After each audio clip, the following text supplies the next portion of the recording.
Assalamu alaikum everyone, welcome back to new lesson with Amraki Mohammed Bahuz again. Today I will discuss about an important grammatical topic and that is conditional sentence. So let's get it started. Condition শব্দের অর্থ হচ্ছে সত্য, এটা আমরা সবাই জানি, আর sentence শব্দের অর্থ হচ্ছে বাক্য। আর কন্ডিশনাল সেন্টেন্স মানে হচ্ছে শর্তযুক্ত বাক্য। তো কন্ডিশনাল সেন্টেন্স অর্থাৎ আমাদের এমন সেন্টেন্স যে সেন্টেন্সের মধ্যে আমার কোনো একটা সত্য দেওয়া থাকবে আর সেই সত্য অনুযায়ী আমার বাক্যটা সম্পূর্ণ হবে। কন্ডিশনাল সেন্টেন্স সাধারণত তিন ধরনের হয়ে থাকে: first conditional, second conditional and third conditional. First conditional গঠনটা কিরকম, সেটাতে প্রথমে if plus present plus future থাকে, অর্থাৎ ইফ যুক্ত ক্লজটা প্রেজেন্ট টেন্সে এবং অবশিষ্ট ক্লজটা ফিউচার টেন্সে থাকে। সেকেন্ড কন্ডিশনালের ক্ষেত্রে ফার্স্ট ক্লজটা অর্থাৎ ইফ যুক্ত ক্লজটা থাকে ফার্স্ট টেন্সে আর পরবর্তী ক্লজটা থাকতে পারে ফার্স্ট কন্ডিশনাল। অর্থাৎ ফার্স্ট কন্ডিশনাল কিরকম, প্রথমে সাবজেক্ট বসে, তারপর উড মাইট অথবা তারপর হচ্ছে ভার্বের প্রেজেন্ট ফর্ম, তারপর হচ্ছে থার্ড কন্ডিশনাল। থার্ড কন্ডিশনালের ক্ষেত্রে প্রথমে ইফ, তারপর হচ্ছে পাস্ট পারফেক্ট, অর্থাৎ ইফ যুক্ত ক্লজটা পাস্ট পারফেক্ট টেন্সে এবং পরবর্তী ক্লজটা হতে পারে পারফেক্ট কন্ডিশনাল। অর্থাৎ প্রথমে সাবজেক্ট থাকবে, তারপর could have, would have, might have, তারপরে ভার্বের ফার্স্ট পার্টিসিপল ফর্ম। একটু খেয়াল করবে, কন্ডিশনাল সেন্টেন্সের মধ্যে আমি বলছি এখানে দুটো অংশ, একটা হচ্ছে ইফ প্লাস প্রেজেন্ট আর একটা হচ্ছে ফিউচার। অর্থাৎ প্রত্যেকটা টেন্সের ক্ষেত্রে প্রত্যেকটা সেন্টেন্সের ক্ষেত্রে দুটো ক্লজ, প্রথম ক্লজটা হচ্ছে ইফ যুক্ত, পরবর্তী ক্লজটা হচ্ছে ফিউচার। অর্থাৎ যদি আমি ফার্স্ট কন্ডিশনাল হিসাব করি তাহলে প্রথমটা ইফ প্লাস প্রেজেন্ট, পরেরটা ফিউচার। অর্থাৎ এটার মধ্যে দুটো ক্লজ আছে, প্রথম ক্লজটাই হচ্ছে আমার ইফ যুক্ত ক্লজ, পরবর্তীটা হচ্ছে আমার প্রিন্সিপাল ক্লজ। তো ইফ যুক্ত ক্লজ যেটা সেটাকে আমরা আবার সাবঅর্ডিনেট ক্লজও বলে থাকি, আবার আমাদের যদি মনের ভাষায় বলি সেটাকে আমরা ডিপেন্ডেন্ট ক্লজও বলে থাকি, আর ফিউচার টেন্সের যে ক্লজটা থাকবে সেটা হচ্ছে আমার প্রিন্সিপাল ক্লজ।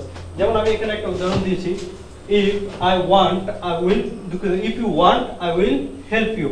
এখানের মধ্যে আমি যে জিনিসটা দেখতে পাচ্ছি সেটা হচ্ছে আমার ইফ যুক্ত যে ক্লজটা আছে সেটা হচ্ছে প্রেজেন্ট টেন্সের, পরবর্তী আমার যে ক্লজটা আছে সেটা হচ্ছে ফিউচার টেন্সের, কারণ এখানে উইল আছে তারপর ভার্বের প্রেজেন্ট ফর্ম আছে, অর্থাৎ এটা আমার ফিউচার টেন্সের ক্লজ। এখানে একটা জিনিস একটু খেয়াল করবে, এখানে দুটো ক্লজ, আমি ওই জায়গাতেও বলছি এখানেও বলছি দুটো ক্লজ। আমার ফার্স্ট ক্লজ যেটা সেটা হচ্ছে ইফ যুক্ত ক্লজ, এই ক্লজটাকে আমরা বলে থাকি ডিপেন্ডেন্ট ক্লজ, অর্থাৎ ডিপেন্ডেন্ট ক্লজও বলতে পারি অথবা সাবঅর্ডিনেট ক্লজও বলতে পারি, তারপরটা হচ্ছে প্রিন্সিপাল ক্লজ। এটা কেন ডিপেন্ডেন্ট ক্লজ হয়েছে, কারণ আমি যদি এটার অর্থ করি ইফ ইউ ওয়ান্ট, যদি তুমি চাও, কি চাও, অর্থাৎ আমার জানা কিছু আগ্রহ থেকে যায়, অর্থাৎ আমার বাক্যটা সম্পূর্ণ হচ্ছে না এই ক্লজ দ্বারা, আমাকে আরো কিছু যোগ করতে হচ্ছে, তার জন্য এটা হচ্ছে আমার সাবঅর্ডিনেট ক্লজ। আর পরবর্তী আমার যেটা আই উইল হেল্প ইউ, আমি তোমাকে সাহায্য করব, এখানে আমার বাক্যটা পরিপূর্ণ অর্থ প্রকাশ করতে পারে, আমি তোমাকে সাহায্য করব। এখানে আমার মানে জানার আর কোনো আগ্রহ থাকে না, বা আমার বাক্যটা পরিপূর্ণ, এখানে আমার কিছু জানতে চাচ্ছি। কিন্তু আমার প্রথম অংশ যেটা সেটা হচ্ছে ইফ ইউ ওয়ান্ট, যদি তুমি চাও, তাহলে অর্থাৎ এই বাক্যটা আমার অসম্পূর্ণ। পরবর্তী ক্লজ যেটা সেটা আমার বাক্যটা অর্থাৎ ক্লজটা আমার পরিপূর্ণ, কারণ এখানে আই উইল হেল্প ইউ, আমি তোমাকে সাহায্য করব। এখানে একটা জিনিস একটু খেয়াল রাখবে, সাবঅর্ডিনেট ক্লজ এবং প্রিন্সিপাল ক্লজ সেটা সবচেয়ে সহজ উপায় হচ্ছে আমার যে অংশের মধ্যে কনজাংশনটা যুক্ত থাকবে সেটা হচ্ছে সাবঅর্ডিনেট ক্লজ, যে অংশের মধ্যে আমার কনজাংশনটা যুক্ত থাকবে সেটা হচ্ছে সাবঅর্ডিনেট ক্লজ। আর যে অংশটা আমার পরিপূর্ণ অর্থ প্রকাশ করতে পারবে কোনো মানে অপর ক্লজের সাহায্য ছাড়া সেটা হচ্ছে আমার প্রিন্সিপাল ক্লজ। তাহলে আমরা দেখতে পারলাম এখানে প্রথমে ফার্স্ট কন্ডিশনাল সেন্টেন্সের উদাহরণ এটি, ফার্স্ট কন্ডিশনাল সেন্টেন্সের উদাহরণ এটি, যেহেতু আমার প্রথমে আছে সাবঅর্ডিনেট ক্লজটা আছে কিসের, ইফ এর পরে পরবর্তী অংশে যেটা আছে সেটা হচ্ছে প্রেজেন্ট টেন্সের, পরবর্তী অংশটা আছে আমার ফিউচার টেন্সে, তার মানে এটা হচ্ছে আমার ফার্স্ট কন্ডিশনাল সেন্টেন্সের উদাহরণ। আশা করি সবাই বুঝতে পারছো আমাদের ফার্স্ট কন্ডিশনাল সেন্টেন্সটা। এরপর আবার যে উদাহরণটা আমি দিয়েছি, অর্থাৎ এখানে আমি পরবর্তী আমাদের যে সেন্টেন্সটা সেটা হচ্ছে সেকেন্ড কন্ডিশনাল সেন্টেন্স। এই সেন্টেন্সের ক্ষেত্রে যেটা হচ্ছে সেটা হচ্ছে আমার ইফ যুক্ত ক্লজটি ফার্স্ট টেন্সে থাকতে পারে এবং পরবর্তী অংশটি থাকতে পারে ফার্স্ট কন্ডিশনাল সেন্টেন্সে। যেমন আমি যদি উদাহরণ দিই,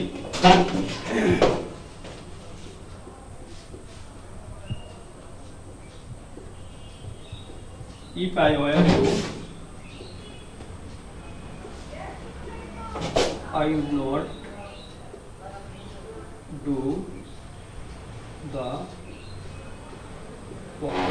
এই সেন্টেন্সের মধ্যে আমি যেটা দিলাম সেটা হচ্ছে আমার ইফ যুক্ত যে ক্লজটি সেটা হচ্ছে ফার্স্ট টেন্সে এবং পরবর্তী আমার যে মেইন ক্লজটি সেটা হচ্ছে আমার ফার্স্ট কন্ডিশনাল, অর্থাৎ সাবজেক্টের পরে আমার যেটা আছে সেটা হচ্ছে উড আছে।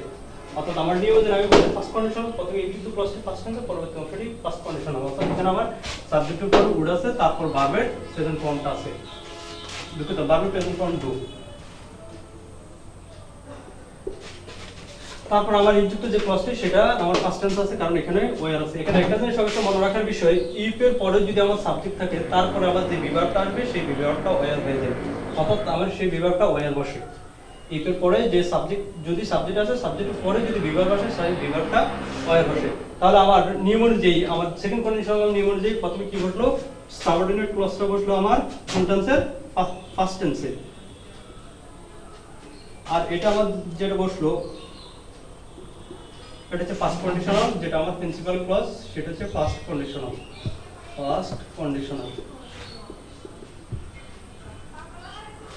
এখানে একটা জিনিস অবশ্যই মনে রাখার বিষয়, আমাদের সেকেন্ড কন্ডিশনালে যে সত্যটা থাকে সেই সত্যটা পূরণ হওয়া অসম্ভব না হলেও, মানে পরিপূর্ণভাবে হয়তোবা পূরণ হয় না, অসম্ভব না হলেও একেবারে মানে হয় এমন নয়। অর্থাৎ যেমন ইফ আই ওয়্যার ইউ, আমি যদি তুমি হতাম, I would not do the work, আমি কাজটি করতাম না। অর্থাৎ আমার সেন্টেন্সের অর্থটা এমন দাঁড়ায় যে আমার, অর্থাৎ যদি আমার যে সত্যটা আছে সেই সত্যটা যদিও বা পরিপূর্ণ বা পূরণ হওয়াটা অসম্ভব নয়, কিন্তু একবারে যে পূরণ হবে সেটাও নয়। অর্থাৎ প্রথম অংশটা থাকবে আমার ফার্স্ট টেন্সে, পরবর্তী অংশটা থাকবে ফার্স্ট কন্ডিশনালে। তাহলে এটাগুলো আমার সেকেন্ড কন্ডিশনাল সেন্টেন্সের উদাহরণ। তবে এখানে আরেকটা জিনিস হতে পারে, আমার কোন সেন্টেন্সের ক্ষেত্রে ওয়্যারটা আমার আগেও চলে আসতে পারে, অর্থাৎ ওয়্যার প্লাস সাবজেক্ট দিয়েও আমার এই সেকেন্ড কন্ডিশনাল সেন্টেন্সটি গঠিত হতে পারে। যেমন আমি যদি বলি wire I a bird, I would fly.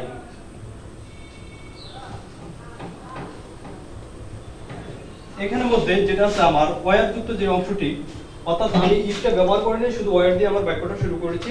Wire যুক্ত অংশটি আমার ফার্স্ট টেন্স আছে, পরবর্তী অংশটি আমার ফার্স্ট কন্ডিশনাল আছে, অর্থাৎ এটা আমার সেকেন্ড কন্ডিশনাল সেন্টেন্সের উদাহরণ। অর্থাৎ সেকেন্ড কন্ডিশনাল সেন্টেন্সের ক্ষেত্রে আবার সেন্টেন্সটা ওয়্যার দিয়েও শুরু হতে পারে।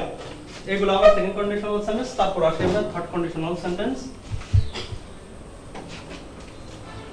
থার্ড কন্ডিশনাল সেন্টেন্সের ক্ষেত্রে আমাদের প্রথমে যেটা বলবে সেটা হচ্ছে ইফ প্লাস পাস্ট পারফেক্ট, অর্থাৎ আমার ইফ যুক্ত ক্লজটা থাকবে পাস্ট পারফেক্ট টেন্সে, পরবর্তী যে ক্লজটা থাকবে সেটা হবে পারফেক্ট কন্ডিশনাল, অর্থাৎ সাবজেক্টের পরে উড হ্যাভ, মাইট হ্যাভ, তারপর ভার্বের first participle form.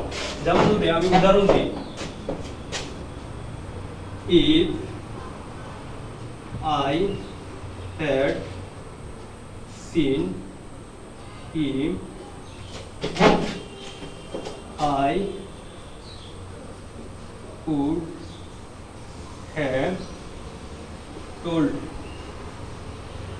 him the matter. এই বাক্যটার দিকে যদি আমি একটু খেয়াল করি, আমার ইফ যুক্ত যে ক্লজটি আছে সেটা হচ্ছে পাস্ট পারফেক্ট টেন্সের। কেন? কারণ আমার সাবজেক্টের পরে হেড আছে, তারপর ভার্বের ফার্স্ট পার্টিসিপল ফর্ম আছে। তার মানে আমার এটা হচ্ছে পাস্ট পারফেক্ট টেন্সের উদাহরণ। এটা হচ্ছে আমার সাবঅর্ডিনেট ক্লজ। সাবঅর্ডিনেট ক্লজটা আমি আগে বলছি ইফ যুক্ত, অর্থাৎ যেখানে কনজাংশনটা যুক্ত থাকবে সেটা হচ্ছে আমার সাবঅর্ডিনেট ক্লজ। এটা পরিপূর্ণভাবে অর্থ প্রকাশ করতে পারবে না, এজন্য এটা আমাদের সাবঅর্ডিনেট ক্লজ। আর সাবঅর্ডিনেট ক্লজের মধ্যে আমার প্রথমে যে আসে সাবজেক্টের পরে হেড আছে, তারপর ভার্বের ফার্স্ট পার্টিসিপল ফর্ম। তার মানে এটা হচ্ছে আমার পাস্ট পারফেক্টের উদাহরণ, পাস্ট পারফেক্ট। আমাদের নিয়ম অনুযায়ী পরবর্তী অংশে যেটা আছে সেটা হচ্ছে সাবজেক্টের পরে আমার উড হ্যাভ আছে, তারপর ভার্বের ফার্স্ট পার্টিসিপল ফর্ম আছে। আমরা নিয়ম অনুযায়ী বলছিলাম পারফেক্ট কন্ডিশনাল, অর্থাৎ সাবজেক্টের পরে উড হ্যাভ থাকবে, তারপর ভার্বের ফার্স্ট পার্টিসিপল। আমার এখানে ঠিক সেটাই আছে, সাবজেক্টের পর উড হ্যাভ আছে, তারপর ভার্বের ফার্স্ট পার্টিসিপল ফর্ম আছে। তার মানে এটা হচ্ছে আমার পারফেক্ট কন্ডিশনাল উদাহরণ। এটা হচ্ছে আমার প্রিন্সিপাল ক্লজ। প্রিন্সিপাল ক্লজ হচ্ছে আমার পারফেক্ট কন্ডিশনাল। Perfect conditional. এখানে একটা জিনিস অবশ্যই জানার বিষয়, সেটা হচ্ছে আমাদের এখানে যে সত্যটা থাকে থার্ড কন্ডিশনালে, যে সত্যটা থাকে সেই সত্যটা কিন্তু আদৌ কখনো পরিপূর্ণ হয় না, বা বাস্তবে এমন কিছু সংঘটিত হয় না। যেমন আমি যদি এই উদাহরণটার দিকে একটু খেয়াল করতাম, if I had seen him, যদি আমি তাকে দেখতাম, I would have told him the matter, আমি তাকে ব্যাপারটা বলতাম। আসলে বাস্তবে আমি আই হ্যাড সিন হিম, যদি আমি তাকে দেখতাম তাকে ব্যাপারটা বলতাম, অর্থাৎ বাস্তবে তার সাথে আমার দেখা হয়নি, কিন্তু আমি বলছি কি যদি তাকে দেখতাম তাহলে আমি তাকে ব্যাপারটা বলতাম, অর্থাৎ আমার বাস্তবে তার সাথে দেখা হয়নি, যার দ্বারা আমি তাকে ব্যাপারটা বলতে পারিনি। অর্থাৎ আমার থার্ড কন্ডিশনাল যে সত্যটা থাকবে সেই সত্যটা বাস্তবে সংঘটিত হয় না যদি আমরা বলার ক্ষেত্রে বলে থাকি, অর্থাৎ সম্ভাব্যতার কারণে আমরা বলে থাকি এটা। তাহলে আমার নিয়ম অনুযায়ী এটা প্রথম ফার্স্ট পারফেক্ট আছে, পরবর্তী অংশ আছে পারফেক্ট কন্ডিশনাল, তার মানে এটা হচ্ছে আমার থার্ড কন্ডিশনাল সেন্টেন্সের উদাহরণ। তারপরে এই সেন্টেন্সটাকে আমরা অন্যভাবেও লিখতে পারি, সেটা হচ্ছে কি, আমাকে যদি আমি ইফ ছাড়া যদি এই সেন্টেন্সটা লিখি, ইফ ছাড়া অর্থাৎ আমি যদি হেড দিয়ে শুরু করি, কোন কোন ক্ষেত্রে ইফ ছাড়া হেড দিয়েও তোমার সেন্টেন্সটা শুরু হতে পারে, সেক্ষেত্রে হেড এর পরে যেটা আসবে সেটা হচ্ছে সাবজেক্ট, তারপরে আমার আসবে ভার্ব। অর্থাৎ আমার হেড প্লাস সাবজেক্ট দিয়ে এই বাক্যটা যদি আমার শুরু হয় তাহলে সেটা হবে কিরকম, প্রথমে আমার হেডটা শুরু আসবে, প্রথমে হেড, তারপরে আমার সাবজেক্ট আসবে আই seen him,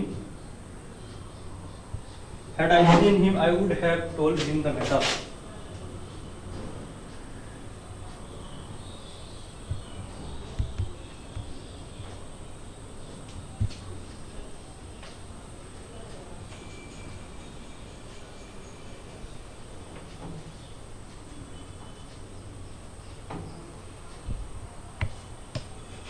অর্থাৎ আমার থার্ড কন্ডিশনালের এই সেন্টেন্সটাকে আমরা শুধু হেড দিয়েও লিখতে পারি।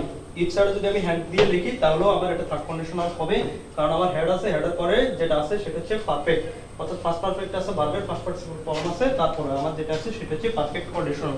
অর্থাৎ আমরা ইফ ছাড়াও এই সেন্টেন্সটাকে এভাবে লিখতে পারি, had I seen him I would have told him the matter. এটা অর্থ দাঁড়ায় যদি আমি তাকে দেখতাম I would have told him the matter, আমি তাকে ব্যাপারটা বলতাম।